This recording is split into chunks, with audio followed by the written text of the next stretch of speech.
The billionaire had everything money could buy but couldn't sleep at night. When he finally returned home to his small-town mother, he discovered the one thing his fortune couldn't purchase. Marcus Rothwell stood on the 73rd floor of his Manhattan penthouse, watching the city pulse beneath him like a neon heartbeat. The floor-to-ceiling windows offered a panoramic view of the urban sprawl that had made him one of the youngest billionaires in America. At 34, he owned a tech empire, a fleet of supercars, homes on 3 continents, and enough wealth to buy small countries. Yet as he stared at his reflection in the darkening glass, all he could see was a stranger with hollow eyes. His phone buzzed incessantly on the Italian marble countertop behind him. 17 missed calls from his assistant, 43 unread messages, stock alerts showing his portfolio had gained another 12 million while he'd been standing there for the past hour. The sound should have thrilled him. Instead, it felt like nails on a chalkboard. Mr. Rothwell. His housekeeper's voice drifted across the cavernous living room. Your meditation instructor is here. Marcus almost laughed. Meditation instructor number 7 this year. After the yoga gurus, the life coaches, the spiritual advisors, the therapists who charged $1,000 an hour to tell him he had success syndrome. None of them understood. How could they? They saw the penthouse, the cars, the private jet, and assumed his problems were privilege talking. But Marcus knew the truth. He was dying inside, one perfectly successful day at a time. Send him away, Elena, he called back. Tell him I'm in a meeting. But sir, you specifically requested. I know what I requested. His voice came out sharper than intended. Just, handle it. Elena's footsteps retreated, leaving Marcus alone with the city lights and the deafening silence of his success. He walked to his home office, a shrine to achievement with its walls lined with awards, magazine covers featuring his face, and photographs of him shaking hands with presidents and celebrities. The latest cover of Fortune magazine sat on his desk, the man who has everything. If they only knew. Marcus opened his laptop and dove into work, the one place where his mind could focus, where the chaos made sense. Numbers didn't lie or disappoint or leave you questioning everything. His latest acquisition was going through, a small startup that had developed revolutionary AI technology. The founders were 2 kids from MIT who reminded him of himself 15 years ago, hungry, brilliant, convinced they were going to change the world.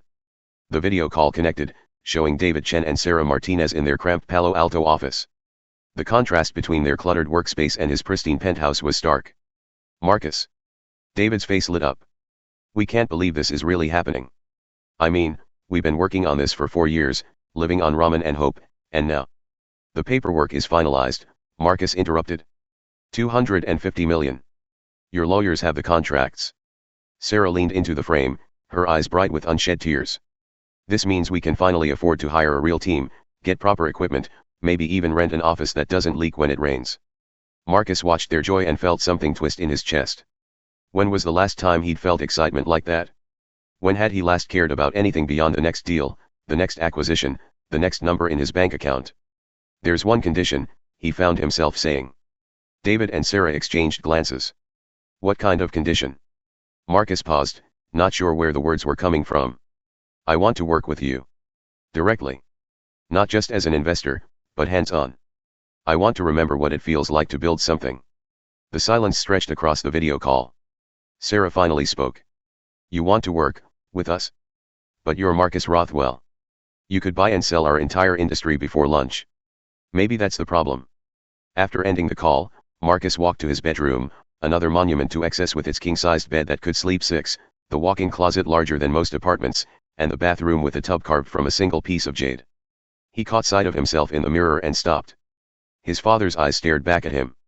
Marcus Rothwell Sr. had been a good man, a postal worker who'd saved every penny to send his son to MIT. He died of a heart attack when Marcus was 25, just as the first company was taking off. His father never got to see the penthouse or the private jets or the magazine covers. He'd never gotten to see that his sacrifice had paid off. But would he have been proud?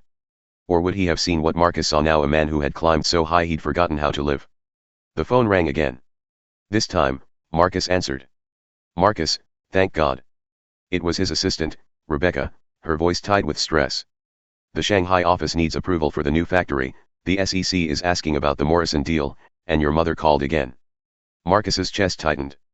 His mother? 82 years old, living alone in the same small house in Ohio where he'd grown up. He sent her money regularly enough to buy any house she wanted, travel anywhere, hire help, but she never spent it. She just wanted to hear from her son. When did she call? 3 weeks ago. And 2 weeks ago. And last week? Marcus, she sounds worried about you. 3 weeks. Had it really been that long since he'd spoken to the one person who'd loved him before he had a dollar to his name? Reschedule everything, Marcus said suddenly. I'm going to Ohio. But the Shanghai. Handle it. Handle all of it. That's what I pay you for. Marcus hung up and looked around his bedroom.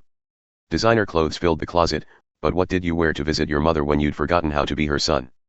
15 hours later, Marcus stood on the front porch of a house that could have fit in his penthouse elevator.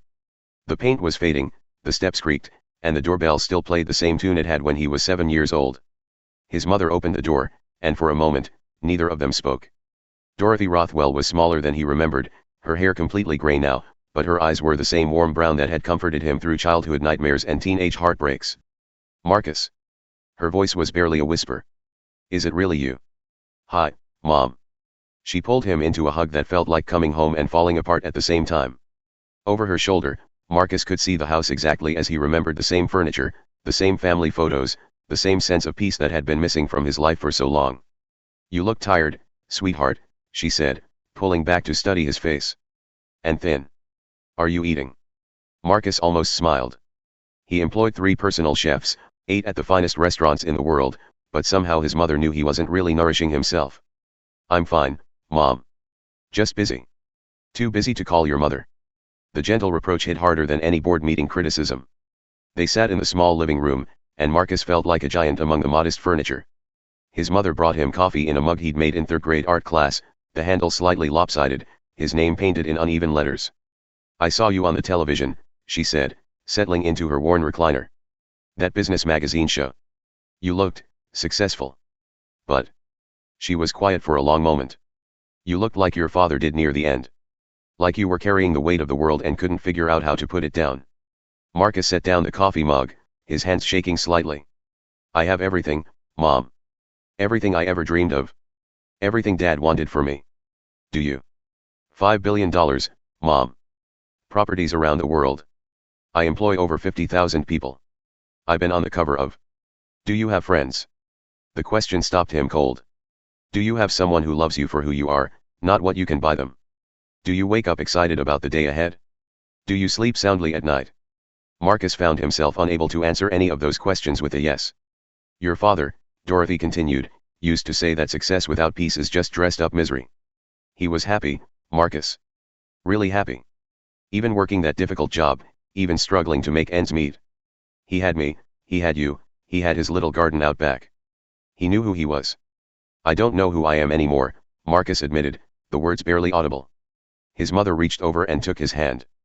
Her fingers were wrinkled and spotted with age, but her grip was strong.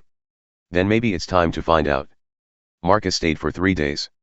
He helped his mother with her garden, fixed the leaky faucet in her kitchen, and sat on the front porch listening to her stories about the neighbors, the book club, the small dramas and joys of a simple life.